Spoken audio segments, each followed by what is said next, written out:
lot of us might like to know how you feel about the death of Osama. I didn't do it.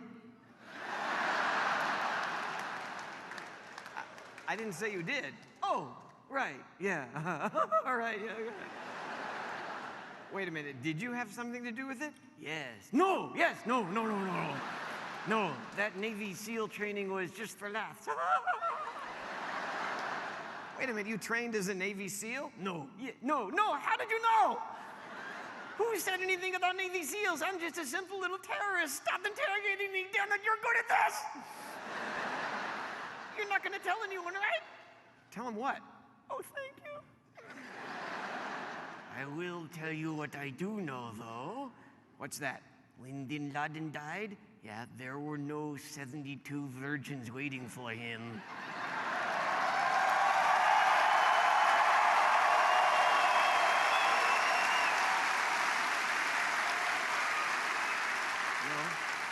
No, it was some kind of misunderstanding.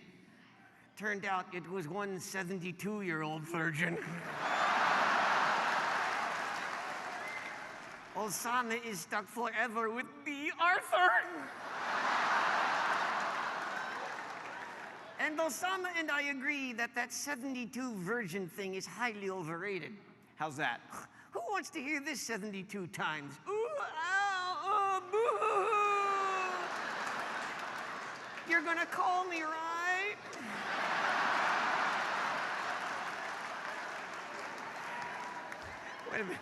Wait a minute, you communicate with Osama? Of course. How? On face shot off book?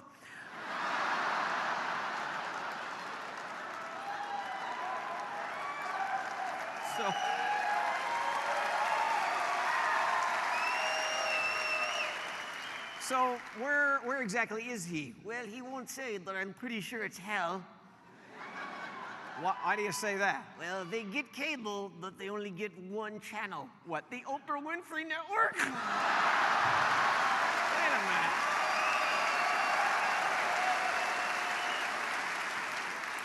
Come on, Ahmed, a lot of people love Oprah. Were you ever on her show? No, she doesn't love you. And also, I know why they would not show the photo of dead Osama. Why is that? It's a little hard to explain, but when he was killed, he was dressed up like Cher. Well, since he's dead, do you think they're gonna come after you now? Wait, what? Well, you're a terrorist. Yeah, but I suck at it. You know, the military has the deck of cards of the 52 most wanted terrorists. Are you one of those? Yeah, but I'm in the Go Fish deck. Well, what did you think about them burying him at sea? I think it's cool that he could end up anywhere. What do you mean? That is one episode of SpongeBob I gotta see. I wrote that. Kill me. Ahmed, since you're clearly a terrorist, are you Muslim? No, Scientologist. But you used to be Muslim. No, look at me. I'm too extreme. I was Catholic. Really? And Methodist? What? Buddhist? What? And Baptist? What? And Capricorn? Wait a minute. What are you doing? I'm trying to offend as many infidels as possible. And speaking of offending, do you know what that idiot Peanut did to me? What? He stole my ShamWow. It's not funny. Silence!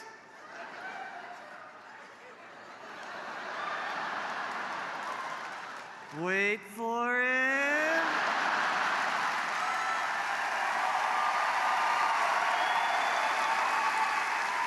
You know, I got to be honest with you. I joke about poor Gail, poor thing, because she's done none of it probably. I just exaggerate everything. But I'm going to tell you something about that woman. She is without a doubt the most patient woman on the planet because she's married to me. And that ain't easy. I'm sure when I'm on the road, she drinks heavily. He's gone. But she pulls me out of so many situations.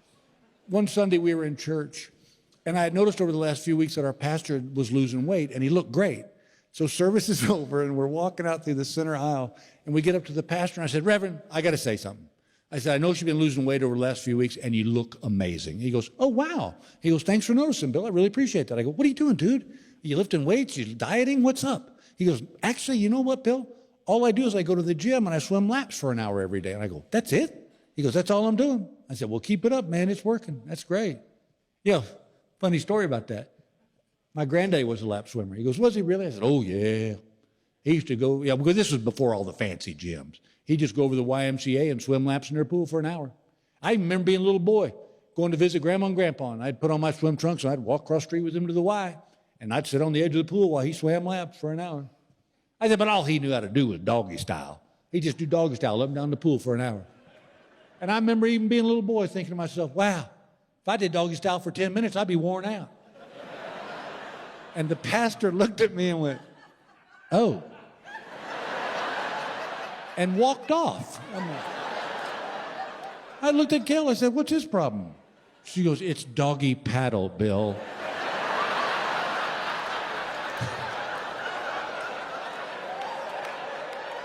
Tomato, whatever.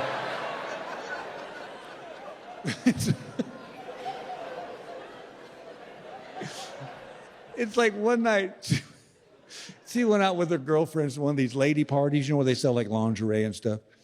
Well, by the time she got home, I was in bed watching a football game. She walked in the bedroom. I said, hey, how was the party? She goes, it was great. She goes, me and my friends had a blast. I go, well, good. I'm glad you went. She goes, I bet you will be. I said, what are you talking about? She goes, I bought you a little something. I said, did you really? And she threw on the bed this little pair of baby blue silk skimpy boxer shorts with a red rose right there. And I said, have you lost your mind? She said, fine, sorry, I thought about you, and walked out of the room. I'm like, oh, way to go, Bill. All I had to do was say thank you, put them up in the closet, nobody ever sees them again. But I tried to be Mr. Funny Man, and I hurt her feelings, and I felt bad.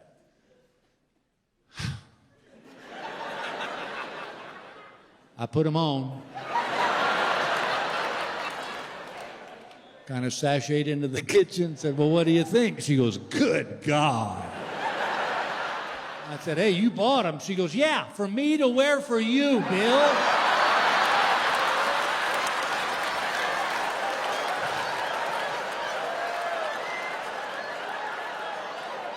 Whoops. Let's just say the words hanging out didn't quite cover it. It's like when we lived in L.A., they opened up this new Mexican food restaurant. They got really popular really fast, to the point that you had to wait like 3 months to get a reservation.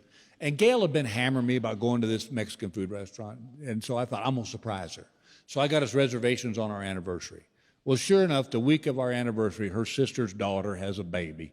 And she said, I want to go home and see the baby. We'll just celebrate our anniversary when I get back. I'm like, yeah, but okay. So I drop her off at the airport, and I'm driving home, and I thought to myself, well, you know what? I don't want to wait another 3 months to go to this damn Mexican food restaurant.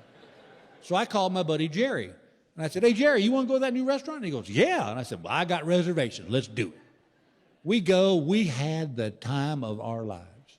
We drank great Mexican beers, ate wonderful Mexican food, and just cut up like we was back in college. Well, dinner was kind of winding down, and I look up, and I see the manager and a string of waiters walking towards our table. And I'm like, oh, no.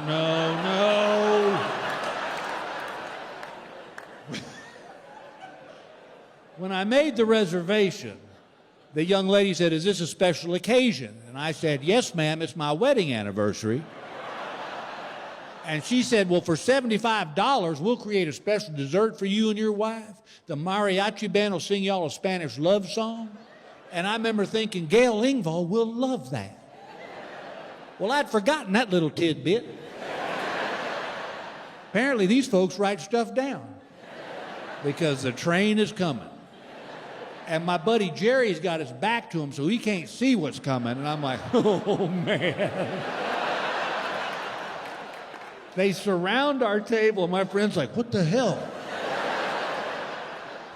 The manager somehow produces a gong out of his jacket and goes, whang! and turns to the entire restaurant and goes, "Ladies and gentlemen, would you please join me in wishing the Engvalls a very happy wedding anniversary?" And my friend Jerry's like, "What the hell, dude?"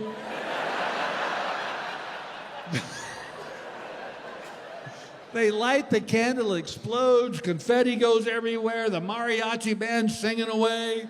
And this is in Los Angeles, where two men openly confessing their love is appreciated and celebrated. The entire restaurant gave us a standing ovation.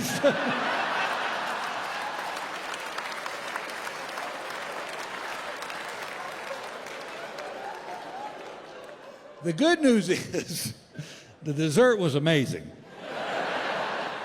The bad news is Jerry broke up with me. He won't walk across the street with me anymore. I love being a comic, but now, man, strange time to do comedy, tough time, because people are angry. Right? People are just mad, and they walk around looking for reasons to be mad, right? Everybody's protesting something, right? Like Colin Kaepernick and Nike, right? So Colin Kaepernick, he came out and he said specifically what he was protesting. He said, "I'm protesting racial injustice in the legal system and cops killing black people." That's what he said. But yeah, he's right. But what people heard was, "I hate the troops and America," right? They just decided that's what they were gonna hear.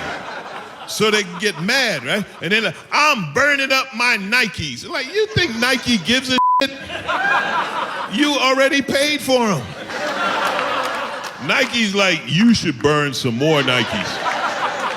You should get like 50 pair and just start a bonfire, you know?" You know, and then of course they question you as a comic. "Oh, you support Kaepernick?" I'm like, man, I support Kaepernick so much, I wish I had smaller feet so I could buy little Nikes to put in a big Nike and wear two at a time. That's how much.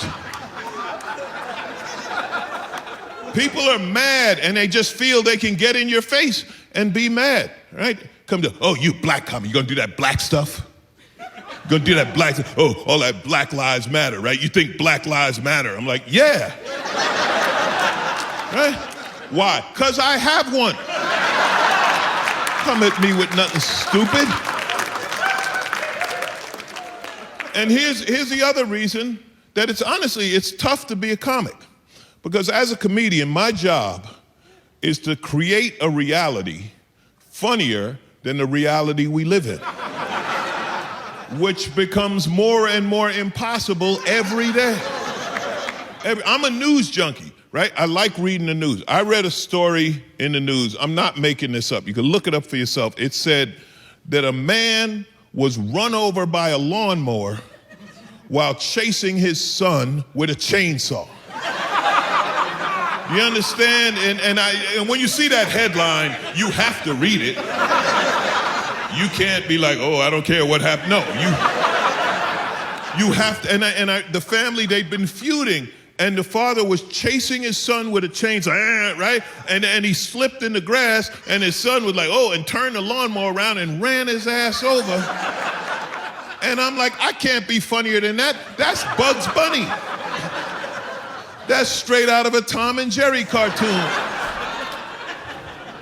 Oh, excuse me a minute. Somebody was supposed to have this open. Now I'm gonna make the opening act do it.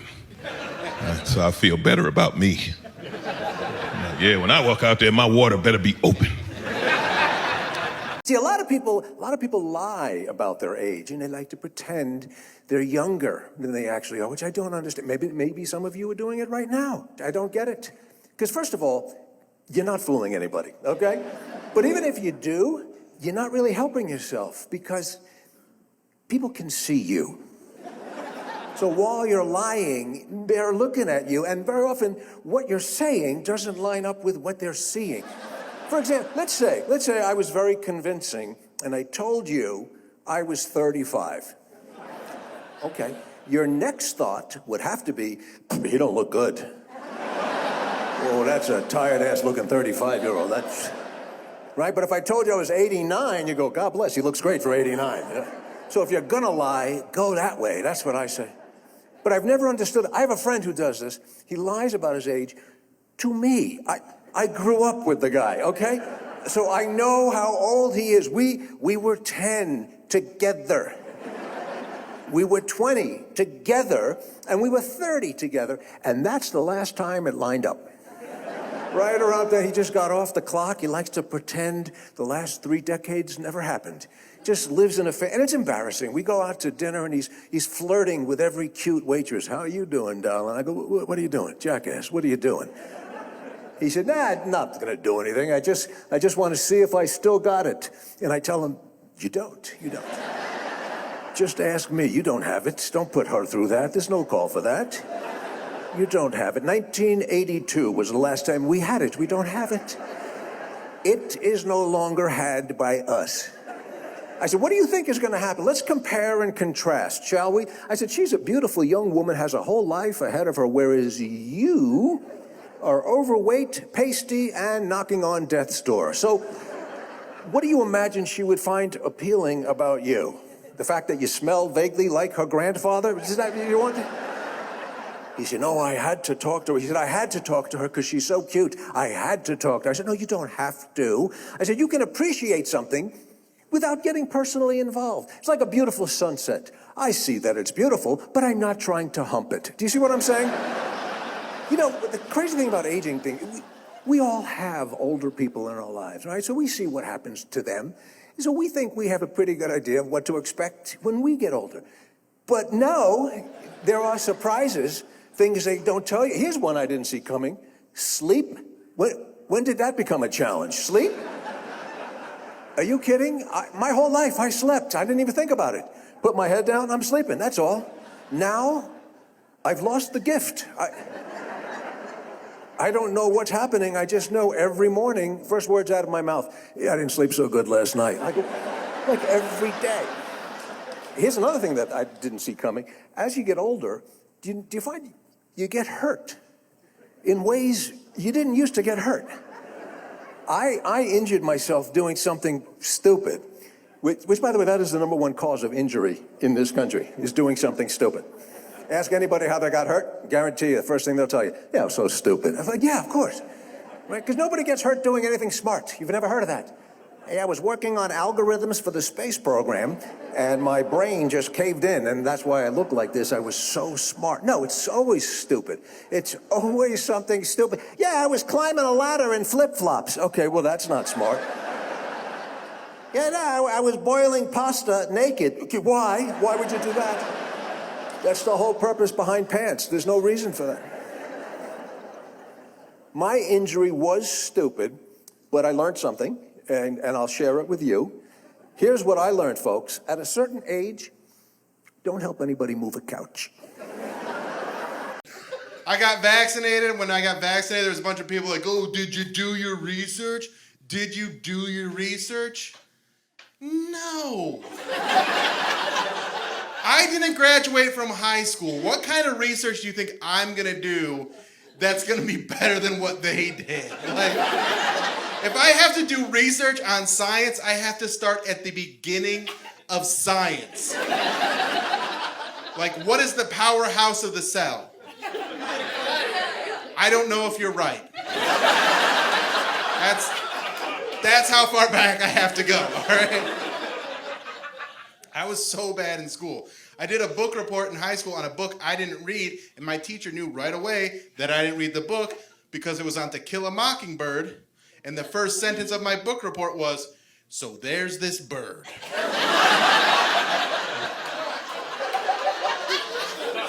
Right? There's some people in here that are like, tell me more about the bird.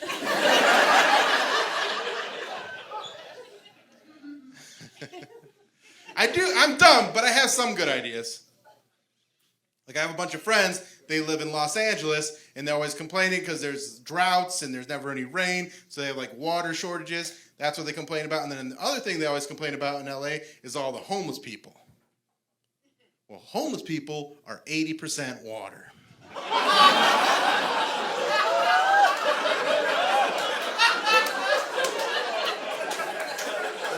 Sounds like you guys just don't like making hard decisions, all right? Oh, you don't want to juice your homeless people? Then move next to a lake like us, okay?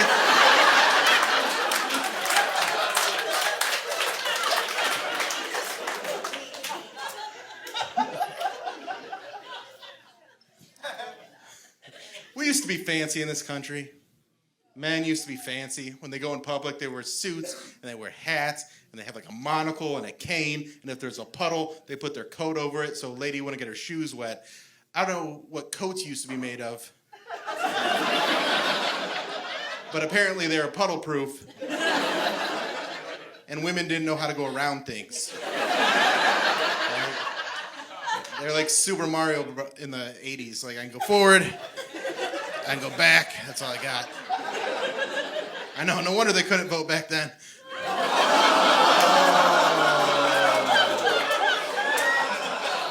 You can vote now. You know who voted on that? Men. How about a thank you every once in a while?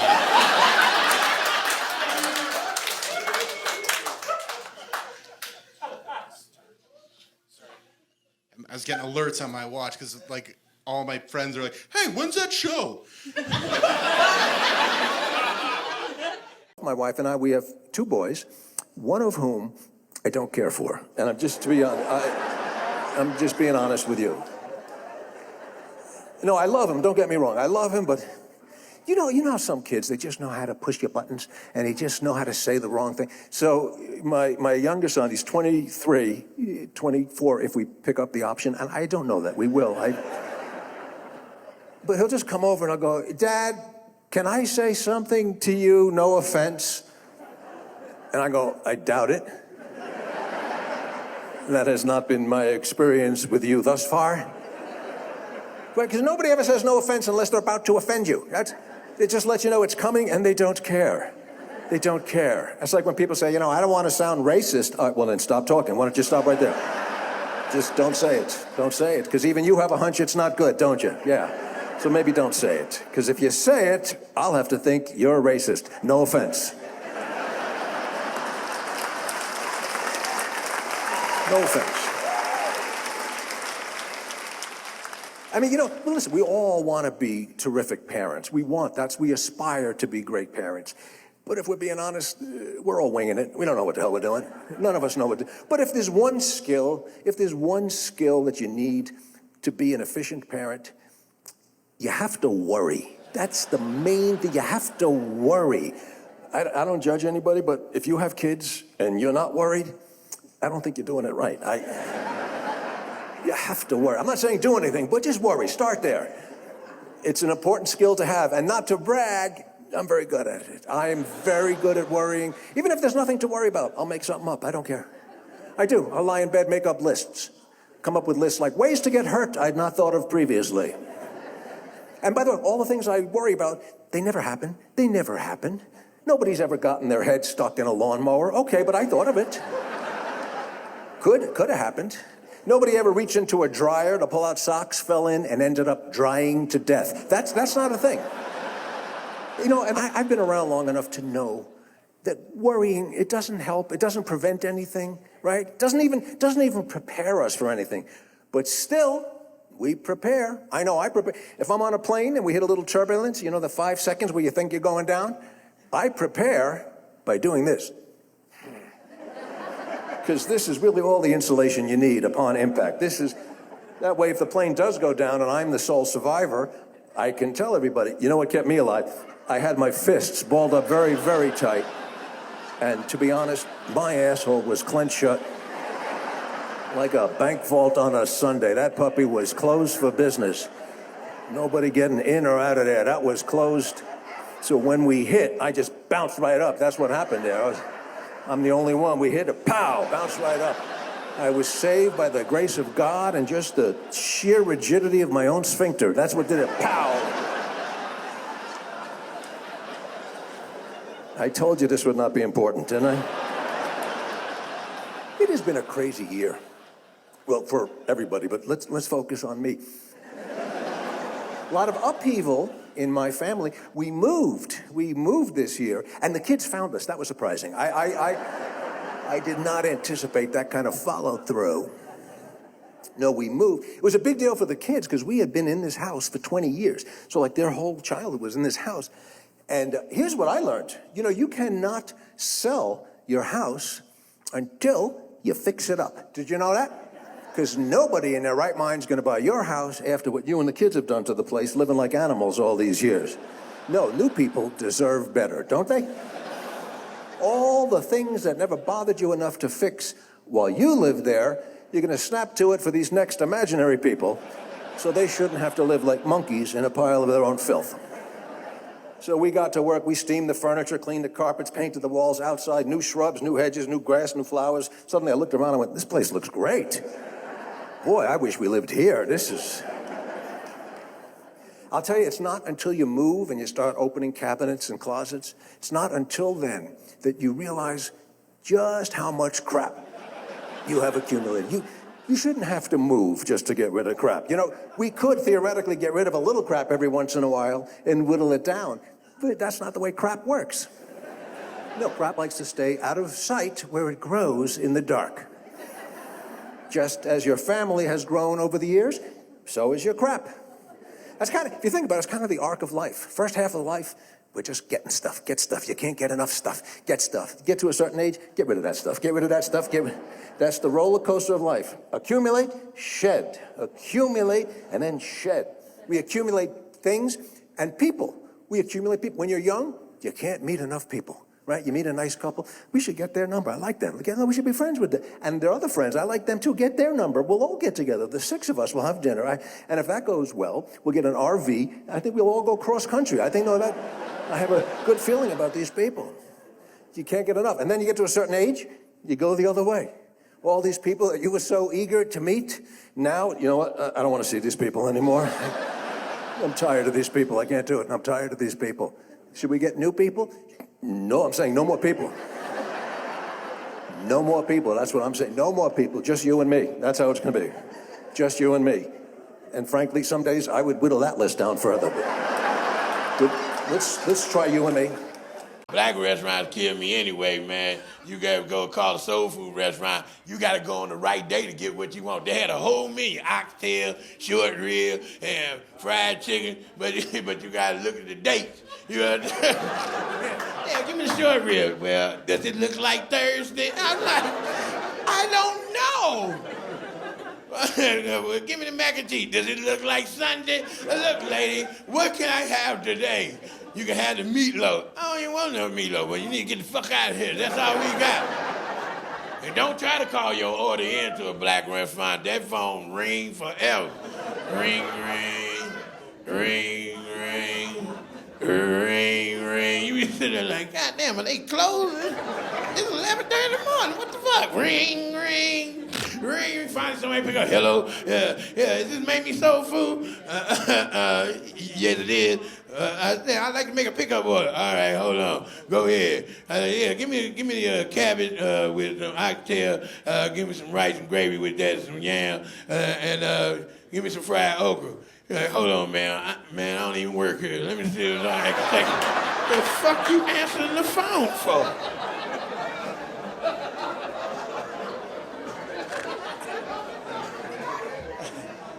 I mean, you know, some restaurants, because I love Chinese food, but you call them motherfuckers, you don't know what they saying. You might well just go in. You're like, don't talk like that. Is this Chung Fa? Can I tell you something, sir? Man, speak English. I am speaking English. I know. What the fuck was that other shit you said? Don't talk like that. Who the fuck are you talking to somebody else? And, you know, L.A., in California, you can get that authentic Mexican food. You know, I love Mexican food. That shit fire, you know. But they be trying to trick you to be the same food with a different name, you know. Like a burrito tortilla with meat and beans in it. An enchilada tortilla with meat and beans in it. A chimichanga tortilla with meat and beans in it. I was like, what the fuck is going on? And then I was like, fuck it, give me 3 of each. I don't give a shit. And that's the bad thing about, like, Mexican restaurants. They don't even have no restaurant. They be just cooking shit on that little hot grill right out in front of some building. They be right out in front of LA Fitness. You come out there, How many talking you ain't saying you want? What you want? What you want, my man? My man, I got you, man. Come on, what you want? Fuck, give me 5 of them son of a bitch. He ain't got no health sticker, nothing. You don't give a fuck. He chopping that onion now. You like a onion?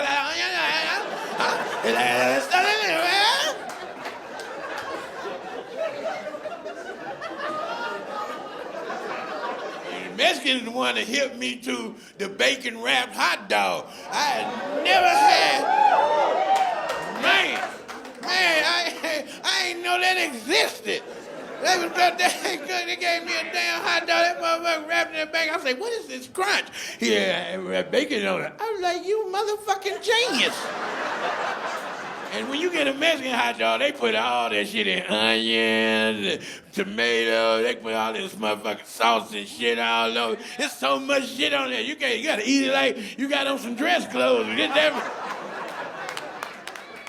But it be so corn. Then they do the corn the same way. You're like, goddamn, mayonnaise on corn? Who the fuck ever heard of this? I said, give me 4 of them, though. Motherfucker have them in a cooler. The cooler be one side hot, one side cold. He got orange and grape Faygo in that motherfucker. I said, I didn't even know they make Faygo anymore.